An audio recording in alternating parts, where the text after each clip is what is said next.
mesec! Ej, ja sam ti nešto poslao. Sine, ne prilaz, zovi 911, sine, zovi 911. Mama, ovo je jezivi mesec. Pravo si, Kiki, drži ovo.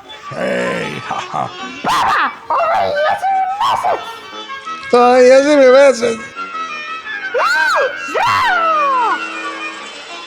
Hej, deco, hoćete li bombone? Naravno, ovo je već jezivi mesec.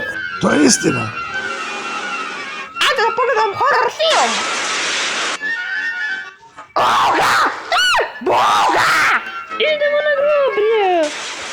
Ovo je jezivi mesec. Ajde nekoga da trolujemo po telefonu. Ovo je jezivi mesec. Ajde da igramo horror igrice. Boga, boga! Idemo u podrum. Deco, ovo je novembar! Ovo je strah pred novom godinom!